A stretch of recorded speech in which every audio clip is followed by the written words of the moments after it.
And what do we know about history? Today we'll take a look at the mainstream narrative and compare it to what we see with our own eyes. Welcome.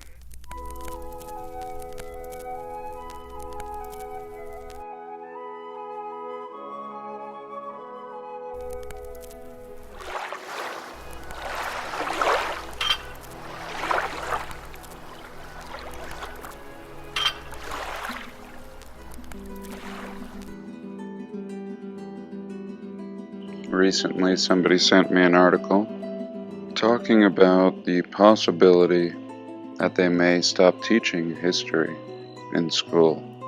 And I think they're better off.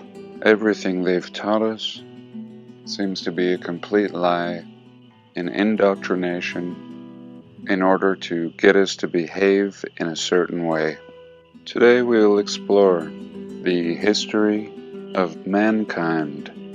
What do they say about the history of mankind? If we look at the time scale of both history and science of the mainstream narrative, we come from a very recent time. The narrative of evolution being millions of years, and for hundreds of thousands we're a primitive ape-like creature, and in a short amount of time, maybe 10,000 years, we begin acting like man. We begin farming and cultivating really very recently. We begin living in caves and building smaller structures, huts, and eventually log cabins, homes, mansions, and skyscrapers, and land on the moon. And that's a very nice story, if that's what we would see all around us. If this narrative made any sense, we could go back to these points in time and fit the pieces together.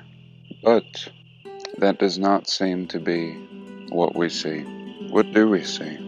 We see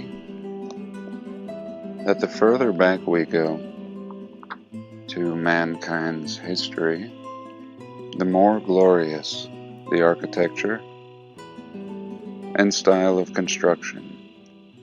Buildings that our narrative attributes to being over 1,000 years old are actually some of the more impossible structures to build.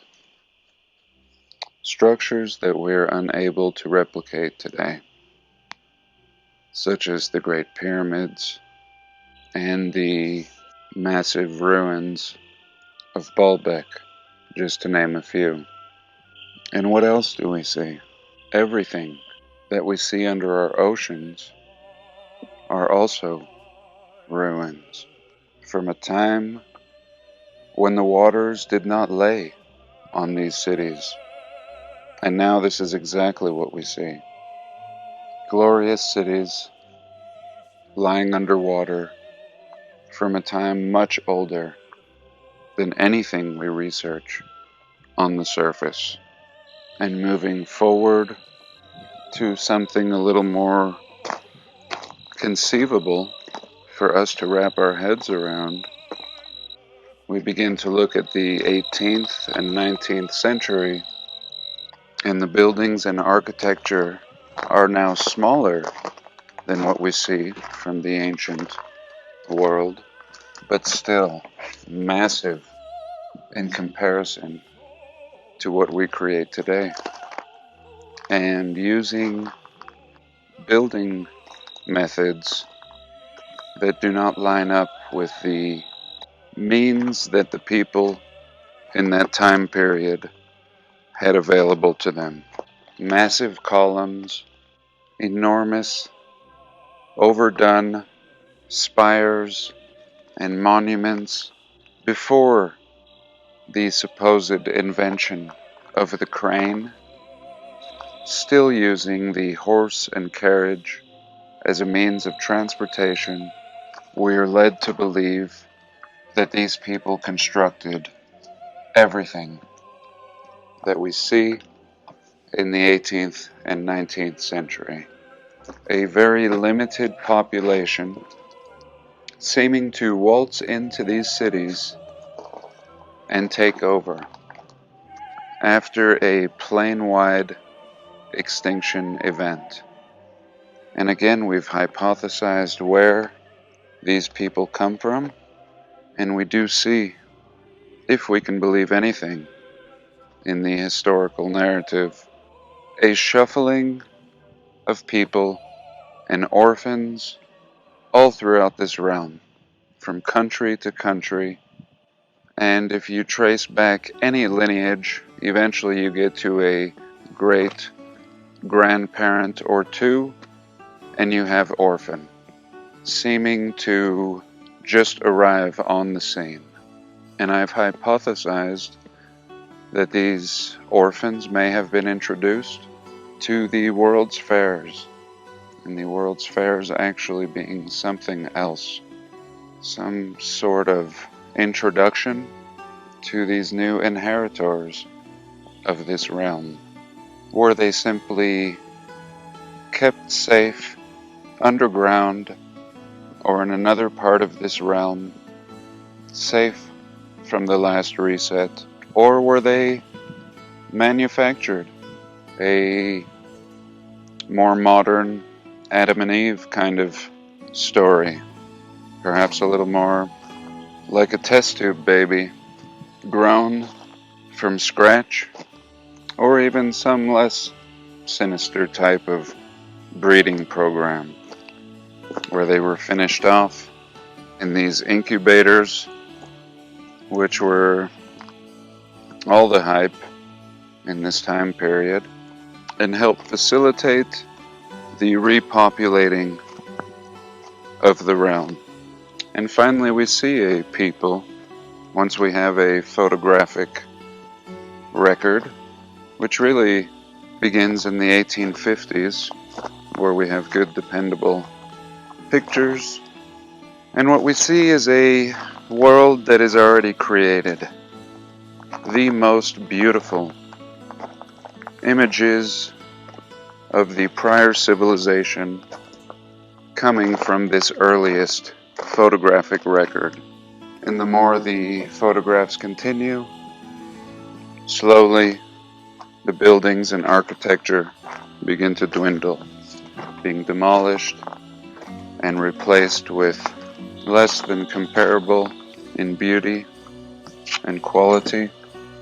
And what else we can see from this early photographic record is a very unskilled, unrefined people, at best acting like well-behaved children, supposedly at the peak of advancement based on the architecture they're supposed to have created, and yet just a mess, existing in streets of mud, no plumbing, not what we would expect of a people at the peak of their history. And really, in conclusion, and fast forwarding to this time period, completely devolving and moving backwards even further. Not what we would expect if the narrative was correct. Today we build the worst buildings and architecture that we see anywhere, all throughout history. The things we build are at best temporary and disposable. The glorious flaunting of architecture found in the old world, such as fountains and monuments, have been replaced with abstract junk with no meaning, and the average man has no idea how to live, working a job he hates in order to pay for an overpriced mortgage or renting of a cheap dwelling, paying for their food, which is constantly threatened by an artificial economic system. And unfortunately, all it would take to bring humanity to its knees would be to pull the plug on the power or the food supply.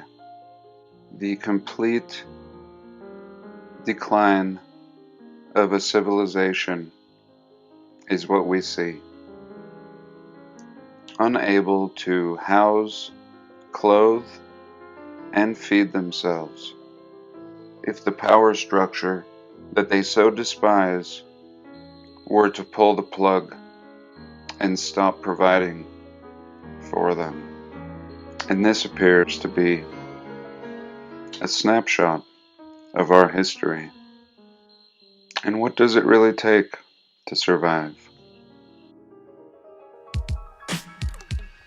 Well, I think that's it for today. I do hope you enjoyed and have a blessed day. Please like, comment, and subscribe.